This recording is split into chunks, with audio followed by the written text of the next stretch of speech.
Chemistry के online class में आप सभी लोगों का स्वागत है। जैसा कि हम लोग पिछले टर्न पर आयनन विभव या आयनन एंथैल्पी या आयनन ऊर्जा पढ़े थे, आज के टर्न पर आज हम लोग एक नए टॉपिक इलेक्ट्रॉन बंधुता या इलेक्ट्रॉन लब्ध एंथैल्पी पढ़ेंगे। इंग्लिश में से बोलते हैं इलेक्ट्रॉन एफिनिटी और इलेक्ट्रॉन गेन एंथैल्पी। क्या होती है? जब कोई उदासीन गैसीय परमाणु जैसे X दिया गया है, इलेक्ट्रॉन ग्रहण करके ऋणायन में परिवर्तित होता है, तो इस प्रक्रम में हुए एंथैल्पी परिवर्तन को उस तत्व की इलेक्ट्रॉन लब्ध एंथैल्पी, इसको हम प्रदर्शित करते हैं डेल्टा EGH। EG से मतलब इलेक्ट्रॉन गेन है, H एंथैल्पी है, ठीक ना, कहते हैं। तथा इसमें मुक्त हुई ऊर्जा को इलेक्ट्रॉन बंधुता कहते हैं। जैसे X है, जैसे मान लीजिए एक इलेक्ट्रॉन यहाँ ग्रहण कर रहा है, तो X माइनस में परिवर्तित होगा, तो जो ऊर्जा मुक्त होगी उसी को हम इलेक्ट्रॉन एफिनिटी कहते हैं। और इसको एंथैल्पी के रूप में हम क्या प्रदर्शित करते हैं? डेल्टा, जैसे EG या EG प्रदर्शित किया गया, H मतलब H है, या H ही है, समझ डेल्टा H EG यहाँ पे भी लिख सकते हैं, इसको ऐसे भी लिख सकते हैं डेल्टा H EG मतलब इलेक्ट्रॉन गेन एंथैल्पी है। इस E से इलेक्ट्रॉन, G से गेन, H से क्या होता है? एंथैल्पी में परिवर्तन। तो डेल्टा EG लेंगे तो यहाँ निगेटिव में होगा, माइनस ये होगा, ठीक है ना। तो कोई गैसीय उदासीन परमाणु जैसे X है, यदि एक इलेक्ट्रॉन या ग्रहण करता है या गैसीय अवस्था में है या एक इलेक्ट्रॉन ग्रहण करता है, तो X माइनस में परिवर्तित होता है, और प्लस जो इलेक्ट्रॉन या जो ऊर्जा निर्मुक्त होती है, जो ऊर्जा क्या होती है, जो निर्मुक्त होती है, उसी को हम क्या कहते हैं? इलेक्ट्रॉन एंथैल्पी कहते हैं। मुक्त ऊर्जा को क्या कहते हैं? Electron enthalpy. इलेक्ट्रॉन मतलब इलेक्ट्रॉन बंधुता, इलेक्ट्रॉन गेन एंथैल्पी को हम कैसे प्रदर्शित करते हैं? डेल्टा H तो है ही, EG डेल्टा H, ये डेल्टा H है, H एंथैल्पी, तो वह माइनस EA जैसे प्रदर्शित किया जाता है। तो यहाँ पे चिन्ह परिपाटी दिया गया, देखेंगे। यदि कोई विलगित गैसीय परमाणु स्वेच्छा से इलेक्ट्रॉन ग्रहण कर लेता है तथा ऊर्जा मुक्त करता है, तो इलेक्ट्रॉन बंधुता का मान धनात्मक ये लिखते हैं, तथा इलेक्ट्रॉन लब्ध एंथैल्पी का मान ऋणात्मक, चिन्ह परिपाटी इसका है। जैसे क्लोरीन का देखेंगे, Cl एक इलेक्ट्रॉन ग्रहण करता है, Cl माइनस में, जैसे Cl के बाह्य कोश में 7 इलेक्ट्रॉन होते हैं, एक इलेक्ट्रॉन ग्रहण कर लेता है, बाह्य कोश में 8 इलेक्ट्रॉन, अक्रिय व्यवस्था आ जाती है, तो Cl माइनस में परिवर्तित हो जाता है। कितनी ऊर्जा निकलती है इसमें? 3.61 इलेक्ट्रॉन वोल्ट। इलेक्ट्रॉन वोल्ट मतलब इलेक्ट्रॉन बंधुता electron volt kilo calorie joule में भी क्या की जाती है? व्यक्त की जाती है, ठीक है। तो डेल्टा जैसे इसी को हम EGH के रूप में लिखेंगे तो -3.61 हो जाएगा, देखेंगे यहाँ पे लिखा गया है। यहीं पे जैसे यदि कोई विलगित गैसीय परमाणु अथवा आयन में बाहर से ऊर्जा लगाकर अतिरिक्त इलेक्ट्रॉन प्रविष्ट कराया जाता है, तो एक ऋण आवेश की वृद्धि की जाती है, कराकर एक ऋण आवेश की वृद्धि की जाती है, तो इलेक्ट्रॉन बंधुता का मान ऋणात्मक लिखते हैं, तथा इलेक्ट्रॉन लब्ध एंथैल्पी का मान क्या होते हैं? धनात्मक लिखते हैं। ये चीज ध्यान देंगे आप लोग, ठीक है। किसी उदासीन गैसीय परमाणु में प्रथम इलेक्ट्रॉन डालने पर निर्मुक्त ऊर्जा को हम प्रथम इलेक्ट्रॉन बंधुता कहते हैं। इसी प्रकार दूसरे एवं तीसरे इलेक्ट्रॉन को डालने पर निर्मुक्त ऊर्जा को क्रमशः द्वितीय एवं तृतीय इलेक्ट्रॉन बंधुता कहते हैं। जैसे यहाँ पे दिखाया गया है, Xg है, एक इलेक्ट्रॉन पहला इलेक्ट्रॉन डाला जा रहा है, X माइनस पर प्रथम इलेक्ट्रॉन बंधुता -E1, X माइनस G में दूसरा इलेक्ट्रॉन डाला रहा है, तो X पे 2 -G बन जाएगा, डेल्टा HG ये द्वितीय इलेक्ट्रॉन बनता है, या प्लस EA1 है या प्लस EA2। इसी तरह से X2 -G में एक इलेक्ट्रॉन डाला जाए तो X पे 3 -G और डेल्टा EGH ए प्लस EA3 तृतीय इलेक्ट्रॉन बनता है।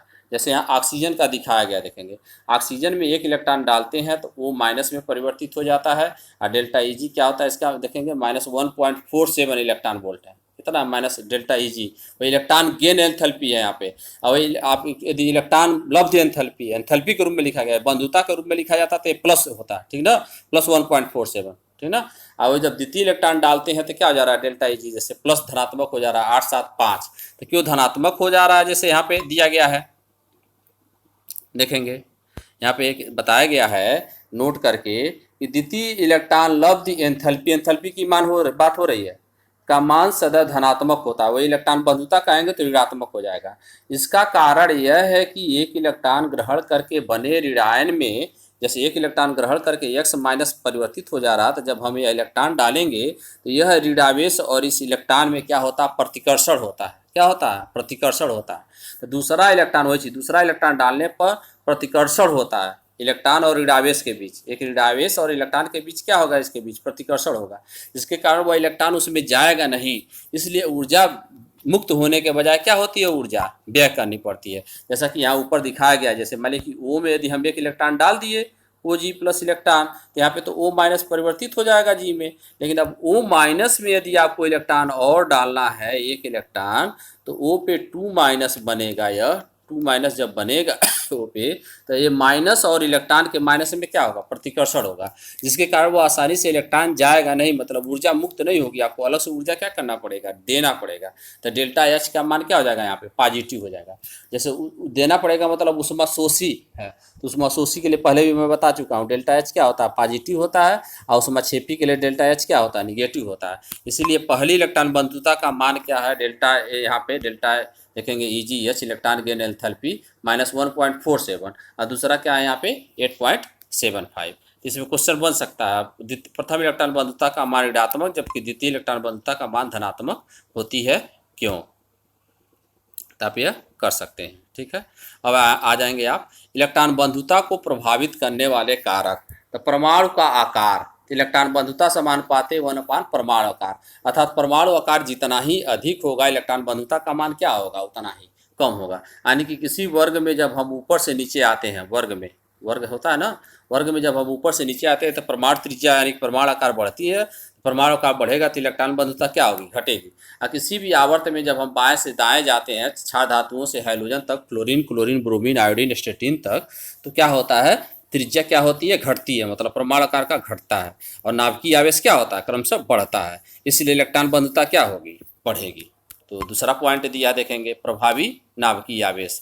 तो प्रभावी नाभिकीय आवेश, इलेक्ट्रॉन बंधुता समानुपाती क्या है, प्रभावी नाभिकीय आवेश, यानी कि नाभिक पर जितना ही अधिक धनावेश होगा उसका आकार उतना ही छोटा होगा, और इलेक्ट्रॉन बंधुता क्या होगी, उतना ही अधिक होगी। परमाणु का इलेक्ट्रॉनिक विन्यास, इलेक्ट्रॉन बंधुता समानुपाती 1/, स्थायित्व इलेक्ट्रॉनिक विन्यास, मतलब जिनके इलेक्ट्रॉनिक विन्यास अस्थायी होंगे। जैसे मान लीजिए अब आपसे पूछा जाए नाइट्रोजन है, तो नाइट्रोजन का साथ होता है 1s2, 2s2 और 2p3। और क्या होता है, ऑक्सीजन का देखेंगे, ऑक्सीजन का 8 होता है, क्या हो जाएगा या कार्बन का ले लेंगे आप, कार्बन का 6 होता है, 1s2, 2s2, 2p2। तो कौन इलेक्ट्रॉनिक विन्यास अधिक अस्थायी है, कौन इलेक्ट्रॉनिक विन्यास, नाइट्रोजन का, क्योंकि इसके बाय में हाफ फील्ड 2p3 है, इसका इलेक्ट्रॉनिक विन्यास अधिक अस्थायी नहीं है। ये नाइट्रोजन वाला अधिक आसानी से इलेक्ट्रॉन ग्रहण नहीं करेगा, इसलिए इसकी इलेक्ट्रॉन बंधुता क्या होगी, कम होगी। और कार्बन वाला आसानी से क्या करेगा, इलेक्ट्रॉन ग्रहण करके ऋणायन बना लेगा, इसके लिए इसकी इलेक्ट्रॉन बंधुता क्या होगी, अधिक होगी। तो यहाँ पे यही चीज लिखा गया है, जिनकी इलेक्ट्रॉन बंधुता समानुपाती 1/, अस्थायी विन्यास, इलेक्ट्रॉन बंधुता उनकी अधिक होगी, जिनका अस्थायित्व क्या होगा, कम होगा। यानी कि जिनका अस्थायित्व अधिक होगा उनकी इलेक्ट्रॉन बंधुता क्या होगी, कम होगी। चौथा है इसमें उपकोषों की प्रकृति, विभिन्न अंतिम उपकोषों की इलेक्ट्रॉन ग्रहण करने की क्षमता भिन्न भिन्न होती है। इनकी इलेक्ट्रॉन ग्रहण की क्षमता क्रम निम्न है, S P D F, जिसमें होगा उसकी इलेक्ट्रॉन बंधुता क्या होगी, अधिक होगी। आ रहा समझ में, ये सब पॉइंट हो गए इलेक्ट्रॉन बंधुता के, कैसे इलेक्ट्रॉन बंधुता क्या होती है, प्रभावित होती है। ठीक है, अब आ जाएंगे इलेक्ट्रॉन बंधुता में आवर्तिता। आवर्त में इलेक्ट्रॉन बंधुता में क्या है, आवर्तिता, मतलब आवर्त में इलेक्ट्रॉन बंधुता कैसे परिवर्तित होती है, इलेक्ट्रॉन बंधुता का मान कैसे परिवर्तित होती है। तो आवर्त में, प्रत्येक आवर्त में बाएं से दाएं जाने पर अपवाद एवं अक्रिय गैसों को छोड़कर परमाणुओं का आकार घटता है तथा नाभिकीय आवेश बढ़ता है। परिणाम स्वरूप इलेक्ट्रॉन बंधुता का मान क्रमशः बढ़ता है। और देखेंगे उदाहरण, नाइट्रोजन फास्फोरस, जैसे देखेंगे वर्ग में आप, जैसे नाइट्रोजन है, फास्फोरस है, आर्सेनिक है, एंटीमनी, बिस्मथ नीचे होगा नहीं, इसके पहले कार्बन होगा, कार्बन, सिलिकॉन, जर्मेनियम, उसके बाद क्या होगा, टीन होगा, फिर नीचे लेड होगा ना। तो इसका इलेक्ट्रॉनिक विन्यास क्या होता है, अस्थाई होता है। लास्ट में देखेंगे इसका नाइट्रोजन का क्या आता है 2p3, फास्फोरस का क्या आता है 3p3, आर्सेनिक का क्या आ जाएगा 4p3। तो हाफ फील्ड होते हैं, अधिक अस्थाई होते हैं, मतलब ये आसानी से इलेक्ट्रॉन ग्रहण नहीं करेंगे, इनकी इलेक्ट्रॉन बंधुता क्या होगी, इसलिए कम होगी। और कार्बन का देखेंगे जैसा कि बताएं 2p2 आएगा ना लास्ट में, 2p2 आएगा, सिलिकॉन का क्या आएगा 3p2। तो आसानी से एक इलेक्ट्रॉन ग्रहण करके अस्थायी विन्यास में परिवर्तित हो जाते हैं, यानी कि आसानी से इलेक्ट्रॉन ग्रहण के कार्बन वाले वर्ग, carbon silicon germanium tin lead. और नाइट्रोजन फास्फोरस आर्सेनिक एंटीमनी आसानी से इलेक्ट्रॉन ग्रहण नहीं करेंगे, इसलिए नाइट्रोजन फास्फोरस आर्सेनिक एंटीमनी की इलेक्ट्रॉन बंधुता क्या होगी, कार्बन सिलिकॉन जर्मेनियम टिन की तुलना में क्या होगी, कम होगी। तो यही चीज़ यहाँ पे लिखा गया, आप पढ़ लें यहाँ पे। देखिए प्रत्येक आवर्त हो गया, आवर्त में अपवाद में देखिए क्या लिखा गया है, पढ़ा जा रहा है। एन और पी की इलेक्ट्रॉन बंधुता वर्ग 15 में कार्बन एवं सी वर्ग 14 से कम होती है, क्योंकि एन एवं पी के बाह्य कोश के अर्ध भरे ऑर्बिटल होते हैं जो अस्थायी विन्यास है। इसमें अतिरिक्त इलेक्ट्रॉन जोड़ने पर कम अस्थायी विन्यास वाला क्या होगा, प्राप्त होगा। जैसे मान लीजिए कि नाइट्रोजन का 2p3 है, जब एक इलेक्ट्रॉन जोड़ देंगे तो क्या हो जाएगा 2p4, इससे कम अस्थायी होगा, ठीक ना, विन्यास प्राप्त होता है। जबकि कार्बन सिलिकॉन एवं सिलिकॉन देखिए दिया गया इलेक्ट्रॉन विन्यास 2p2 या 3p2, एक इलेक्ट्रॉन ग्रहण करके अधिक अस्थायी अर्ध भरे विन्यास प्राप्त कर लेते हैं। मतलब 2p2 है तो क्या हो जाएगा इसका इलेक्ट्रॉन विन्यास कार्बन का, लास्ट में एक इलेक्ट्रॉन ग्रहण कर लेगा तो 2p3, है ना।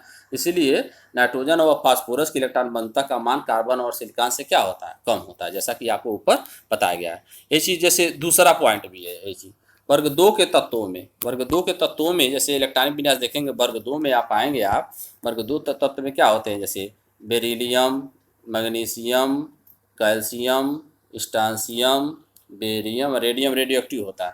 इनके बायोकोश में क्या होता है, जैसे इसका देखेंगे बायोकोश का होता है 2s2, 3s2, 4s2, तो पूरा अस्थायी विन्यास होता है, यानी मतलब कोश इनके पूर्ण रूप से भरे होते हैं।